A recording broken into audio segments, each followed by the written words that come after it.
In his new budget, Governor Walker dropped money for improvements to the east-west I-94 corridor in Milwaukee. The governor says people in Milwaukee can't agree on the fix. Some business leaders in Milwaukee and Waukesha counties want to change the governor's mind on that. They say the corridor, the stretch between the Marquette and Zoo interchanges, is critical for safety and business. They're calling on the governor and the legislature to restore that funding. And we're talking about this today with Suzanne Kelly, President and CEO of the Waukesha County Business Alliance. Thanks very much for being with us today. Thank you, Mike. You're one of a number of folks who signed a letter urging that the funding for this 3-mile stretch between the Zoo and the Marquette so that it gets done. What are the members out in Waukesha County, the members of your organization, telling you about the importance of that project?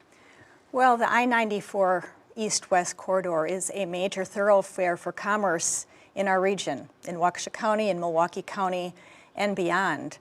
We have thousands and thousands of people and products that move through that stretch of highway every single day. I think we have about 21,000 businesses, over 300,000 jobs, and over 500,000 people who are within a 5-mile radius of the east-west in that section of the highway. And our business leaders in Waukesha County are telling us that a modern, efficient transportation system is critical to their businesses.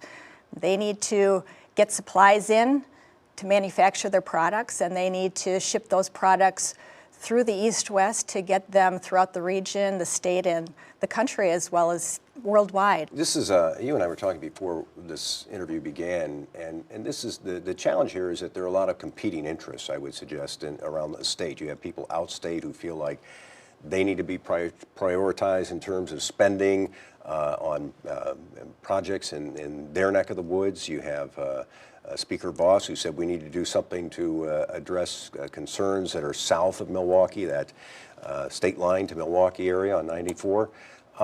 How do you make your priority? How do you convince the governor and the legislature that the priority you're talking about is as important as the other priorities I just mentioned? Yeah, for sure. This is really, really complicated. And I think the best approach from our standpoint would be to find a comprehensive solution that combines a long-term transportation strategy with appropriate funding for the highest priorities. Now, when you look at the east-west and you think of all the commerce that flows through that area, I think it speaks for itself. And we've already invested a lot of money in fixing and reconstructing the Marquette interchange. Work is underway now for the Zoo. And this is a stretch in between. It's the missing link, and we'll have a pinch point if we don't address it. The Joint Finance Committee said late last week that they're going to start from scratch on this whole transportation issue. Is that an encouraging sign in some respects for you and those who feel that the 94 bottleneck needs to be addressed?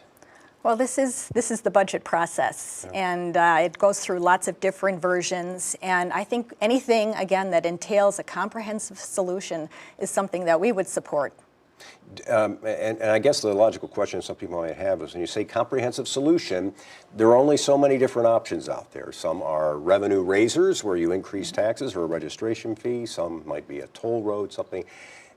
Does your group have any position on that, or are you still in the discussion stages of that? Yeah, we haven't come out in support of a single option. We are really, again, in support of something that's comprehensive, that looks at all of the different options. You know, I think what worries me is that the unforeseen consequences of not doing something. I mean, the Waukesha County Business Alliance just launched, in cooperation with the county executive, a new economic development organization called the Waukesha County Center for Growth.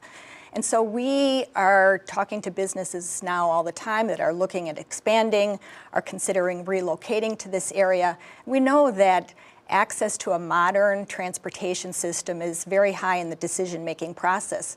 If projects don't come here, however, we might not know that that's the reason they went somewhere else. Suzanne Kelly is the President, CEO of the Waukesha County Business Alliance. It's good to have you on the program today. Thanks very much for being with us. Thank you, Mike. Coming up next, the battle over the U.S. Supreme Court and the next election.